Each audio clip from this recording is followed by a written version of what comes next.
CEO is made possible in part by Dell Services. Dell Services develops and delivers a comprehensive suite of IT and application services, business process solutions, and consulting services designed to help customers succeed. For more information, you can visit dell.com/services.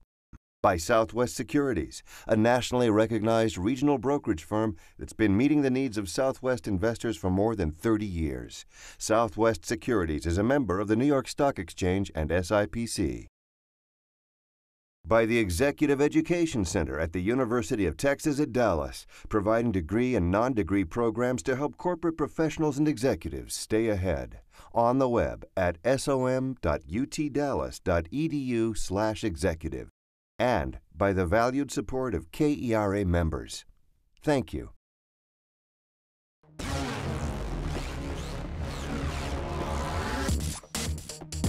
This is a fun game. That's terrific.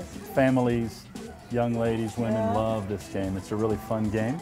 CEO Paul Raines is at the controls of GameStop. Based in Grapevine, the gaming retailer operates 6,500 stores in 17 countries. Sluggish sales threaten the industry. The consumer in this economy needs help any way they can. So for us to be able to buy those games from those consumers really helps them put that trade credit into a new title. Alrighty, awesome. With nearly half the company's profits coming from resale business, GameStop beats its big box competitors on market share. We go deep on one category. We're not going to sell washers and dryers. We're not selling canned goods. All we have is video games, so we've got a lot of passion about it. Raines expects to boost his fourth quarter sales with a highly anticipated game release and a heavy investment in store technology. Discovery is what this store is all about. GameStop has a history of zigging when everybody else zags. That's what we enjoy, and that's what we want to try to continue to do.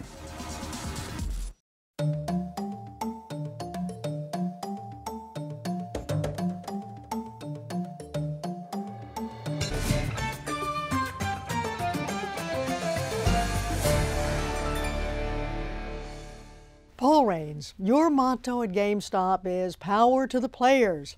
And I was surprised to find that your players have a far broader range in ages than I had ever imagined. The average age of your biggest player is 35. The average age of the more frequent player is 39. It's quite remarkable. Do you market differently to the different groups, to teens and 20s and 30s? We do, Lee. It is an interesting category. You know, video gaming is a category of entertainment, just like music and movies and books. And what we find is that there's different genres of entertainment, and different customers like different genres. You know, some customers like music, some like the historical action games, some like sports games. And what we find is that if you look at our heavy buyers, the people who represent most of our sales, they really are divided almost in half. The one half is the segment you would expect, largely male youth, 8 to 16 years old. That's an important part of our marketplace. And then the other half is what we call the adult buyer and game player, which is moms and dads, grandparents, people who enjoy music games, who enjoy action games. And we do market to those groups differently. I was surprised also to learn that it can cost $20 million to make one of these mainstream games, and maybe more. And also, what is it called? Call of Duty, Modern Warfare 2, made more money in its first 5 days last November than the first 5 days of box office receipts for Avatar or the Harry Potter and the Bloodline Prince or the Dark Knight. So it looks to me as if some of these video games are muscling in on the movies as an entertainment form. Do you see that happening? Absolutely. You know, Lee, interactive gaming is it's a really dynamic and fast-growing entertainment media. Call of Duty is a great example. You know, that's a billion-dollar brand. Activision is the publisher, and we've been fortunate to be the largest share distributor of the game. But these games do require a tremendous amount of investment. They have to have historical accuracy. Activision will retain military experts who understand the historical context of the game, etc. And the distribution is very important. The marketing is a big spend, so it is a very significant investment. There's a game called Medal of Honor. It's had 11 iterations. A new one, I think, is out. But it's become very controversial in some quarters. I mean, some are very distressed that when you have a number of players involved in the game, some of them are taking the parts of Taliban members. And the Department of Defense in the U.S. asked GameStop not to stock the game, not to sell it on Army and Air Force bases. Did you grant that request, honor that request? We did, Lee. You know, Medal of Honor is a game developed by Electronic Arts in conjunction with the Armed Forces. They had military experts. And the game itself is not as controversial as the online component of it. Modern video games today, you play the game on a console, and then you can also play it online against other people around the world. And one of the characters in this is the insurgent and Taliban characters. So yeah, we were requested by the armed forces to remove the game from our military stores, and of course we honored that request immediately.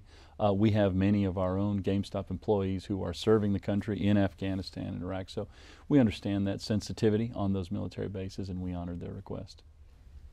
A lot of these war games are set in Afghanistan or the Middle East, or what it seems to be Afghanistan or the Middle East. And it's quite interesting because there have not been many movies that have been successful about those wars. World War II movies do very well. The Hurt Locker was a critical success, didn't make a lot of money.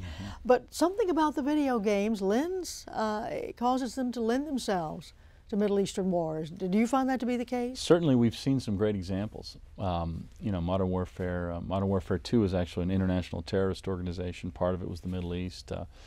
Upcoming games do have from the Middle Eastern scenario.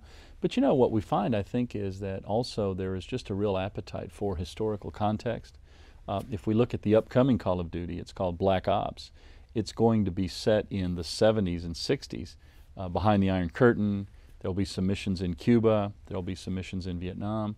I think consumers really appreciate the historical context and the richness. You know, you have to be authentic in a video game.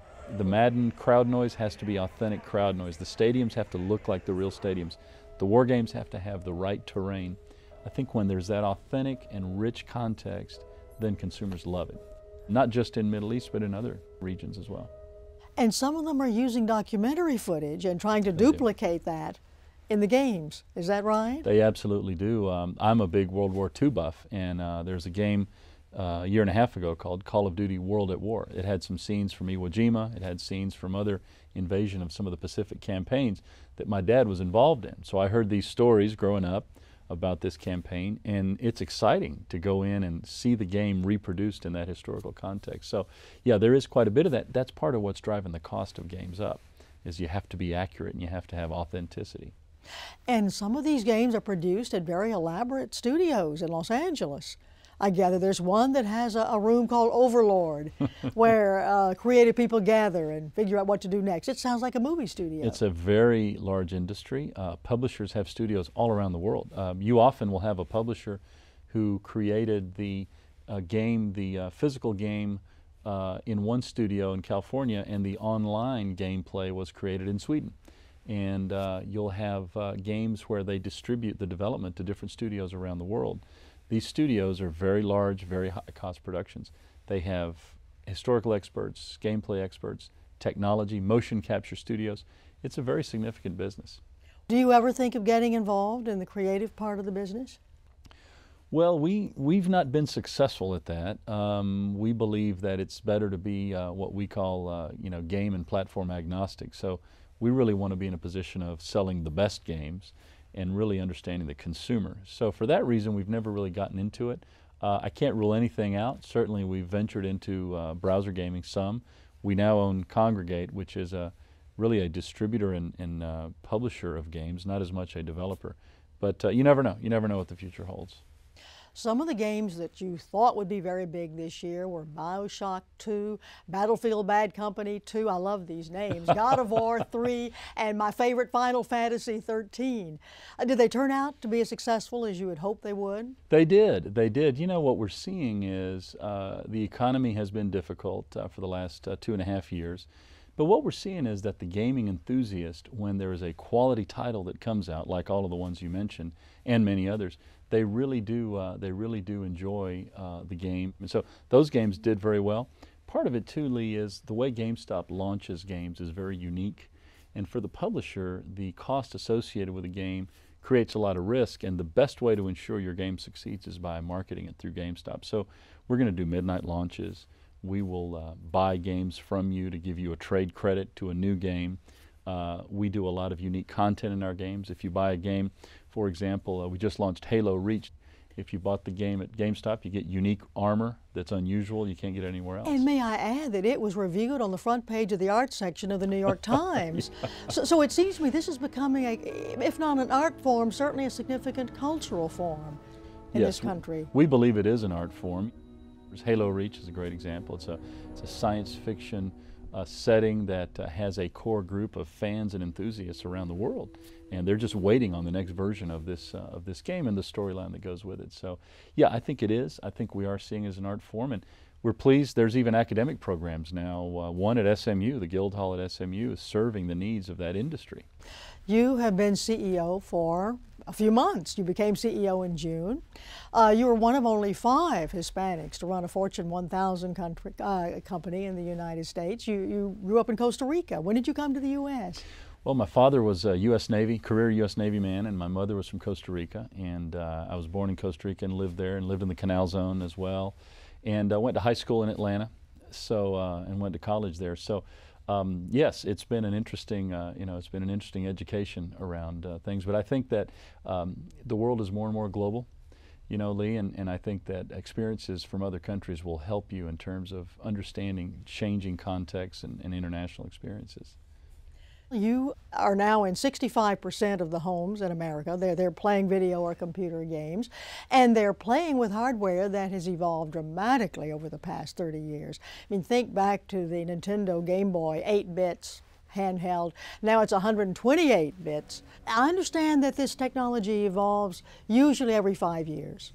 Is that the case? When do you expect another great wave of innovation? Well, it's a great question. Historically, there's been a new console cycle every few years, 5 to 6 years. We are in the longest console cycle we've ever been in with today's generation of consoles, primarily the large console, the Xbox 360, PlayStation 3, and the Nintendo Wii. What we're finding is that there's so much processing power still in those consoles. Developers really don't have a lot of appetite for a new console yet. What they are doing is Microsoft and Sony have both launched motion technologies. The Microsoft Kinect, for example, coming up this holiday, will be a optic device that you attach to your Xbox 360 where you won't have a controller, Lee. You'll basically use your hands and your body as the controller in the game. The game maps an image of you and puts it in the game. Sony Move will have a movement device that will detect movement with a controller. So what we're seeing is that the console cycle is longer, but the technology applications of these consoles still have a long way to go.